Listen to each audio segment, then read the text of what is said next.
சுகாதாரத்துறையில India ஒரு பெரிய மாற்றத்தை நோக்கி போயிட்டு இருக்குன்னு தெரியுது. ஆமா, அது ரொம்ப முக்கியமான மாற்றம். இது ஒரு செலவு இல்ல, இது மனித வளத்துல செய்யற முதலீடுன்னு பார்க்கப்படுது. 2047ல வளர்ந்த இந்தியா ஆகணுங்கிற இலக்கோட இது பொருந்தி போகுது. கரெக்ட். இது ஒரு முக்கியமான பார்வை மாற்றம். முன்னாடி குஜராத்ல செஞ்ச சில முயற்சிகள் 108 ஆம்புலன்ஸ் சேவை, ஊட்டச்சத்து திட்டங்கள் மாதிரி இதுக்கு முன்னோடியா இருந்துச்சு. 2014க்கு பிறகு என்னென்ன பெரிய திட்டங்கள் வந்திருக்கு? முக்கியமா ஆயுஷ்மான் பாரத் 2018.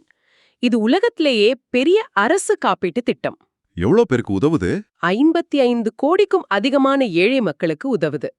இதனால திடீர் மருத்துவ செலவால குடும்பங்கள் கடனாளியாகிறது குறையுது. வேற என்ன நன்மைகள்?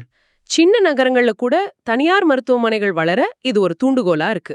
அப்புறம் போஷன் அபியான் 2018. இது யாருக்காக? இது கர்ப்பிணி பெண்கள், பாலூட்டும் தாய்மார்கள், குழந்தைகளுக்கான ஊட்டச்சத்து திட்டம்.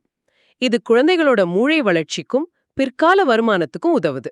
ஜன் ஔஷதி கேந்திராக்கள் பத்தியும் சொல்லுங்க, அதுவும் முக்கியமாச்சு. ஆமா, கண்டிப்பா. 16,900க்கும் மேற்பட்ட ஜன் ஔஷதி மையங்கள் மூலமா தரமான ஜெனரிக் மருந்துகளை ரொம்ப குறைஞ்ச விலையில கொடுக்கறாங்க. இதனால என்ன தாக்கம்? இதனால மக்கள் கையிலிருந்து செய்யற மருத்துவ செலவு OOP, out of pocket expenditure, கணிசமா குறையுது. எவ்வளோ குறைஞ்சிருக்கு? சுகாதாரத்தோடு தொடர்புடையது. அது வெறும் கழிப்பறை கற்ற திட்டம் இல்ல, ஒரு பொது சுகாதார புரட்சி. திறந்த வெளியில மலம் கழிக்கிறது குறைஞ்சதால தண்ணி மூலமா பரவுற நோய்கள் குறைஞ்சிருக்கு. இதனால பெரிய பாதிப்பு இருந்திருக்குல்ல. ஆமா, இதனால வருஷத்துக்கு 60,000-70,000 குழந்தை இறப்புகள் தடுக்கப்படுதுன்னு ஒரு கணக்கு சொல்லுது. யுனிசெஃப் என்ன சொல்லுதுன்னா, இதனால ஒரு கிராமப்புற குடும்பத்துக்கு வருஷத்துக்கு 50,000 ரூபாய் வரைக்கும் மிச்சமாகுதாம். இது கேட்கவே நல்லா இருக்கு. இது பொருளாதார ரீதியா எப்படி உதவுது? மக்கள் கையில காசு மிச்சமானா அவங்க மத்த பொருட்களை வாங்குவாங்க, சேமிப்பாங்க. உடம்பு சரியில்லாம போற நாட்கள் குறைஞ்சா வேலைக்கு சரியா போவாங்க, உற்பத்தி அதிகமாகும். குழந்தைகளுக்கும் ஃபைதா இருக்கு. ஆரோக்கியமான குழந்தைகள் நல்லா படிப்பாங்க, எதிர்காலத்துல நல்லா சம்பாதிப்பாங்க. இந்த காப்பீடு வசதியால தனியார் மருத்துவமனைகள்லயும் முதலீடு அதிகரிச்சிருக்கு.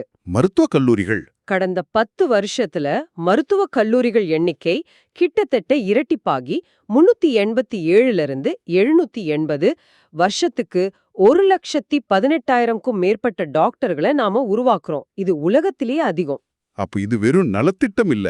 இல்லவே இல்ல, இது நாட்டின் உற்பத்தி திறனை அதிகப்படுத்துற ஒரு உத்தி. சுகாதாரத்துல இன்னொரு பெரிய சாதனை நம்ம தடுப்பூசி இயக்கம் இல்லையா? உலகத்திலேயே பெரிய நோய் தடுப்பு திட்டம் நம்மளோடது தானே. ஆமா, உலகளாவிய நோய் தடுப்பு திட்டம் UIP மூலமா வருஷத்துக்கு சுமார் 2.6 கோடி குழந்தைகளுக்கும் 2.9 கோடி கர்ப்பிணி பெண்களுக்கும் இலவசமா தடுப்பூசி போடுறோம். இதோட பலன்? இதனால 5 வயசுக்குட்பட்ட குழந்தை இறப்பு விகிதம் நல்லாவே குறைஞ்சிருக்கு.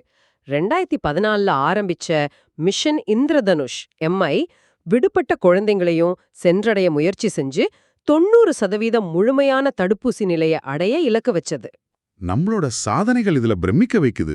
போலியோ இல்லாத நாடு, தாய்சேய் டெட்னஸ் ஒழிப்பு, யாஸ் ஒழிப்பு. ஆமா, தட்டம்மை, ரூபல்லா கட்டுப்பாடு, கோவிட் தடுப்பூசியில உலக சாதனைன்னு நிறைய இருக்கு. சமீபத்துல கூட தட்டம்மை, ரூபல்லாவுக்காக சாம்பியன் விருது வாங்கியிருக்கோம். உண்மைதான். ஆனா சவால்களும் இருக்கு. சில பகுதிகள்ல தடுப்பூசி மேல இருக்கிற தயக்கம், தவறான தகவல்கள் ஒரு பிரச்சனை. கோவிட் சமயத்துல பாதிப்பு இருந்ததா? ஆமா, கோவிட் சமயத்துல வழக்கமான தடுப்பூசி போடுறது தடைப்பட்டதான சில பாதிப்புகள் ஏற்பட்டுச்சு. எல்லா மூலை முடுக்குக்கும் தடுப்பூசி சரியா போய் சேர்றதுலயும் சில இடைவெளிகள் இருக்கு.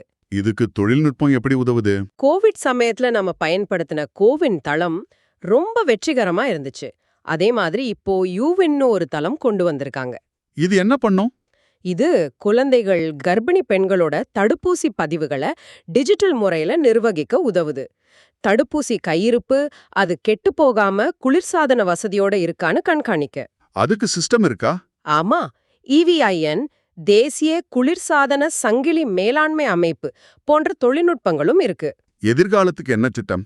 எதிர்காலத்துல நோய் தடுப்பு திட்டத்தை நோய் கண்காணிப்பு, பெருந்தொற்று தயார்நிலை இதோட எல்லாம் இணைச்சு ஒரே ஆரோக்கியம்ங்கிற அணுகுமுறைய பின்பற்றணும். ஒரே ஆரோக்கியம்னா? அதாவது மனிதர்கள், விலங்குகள், சுற்றுச்சூழல், இது மூணோட ஆரோக்கியத்தையும் ஒன்னா பார்க்கணும்.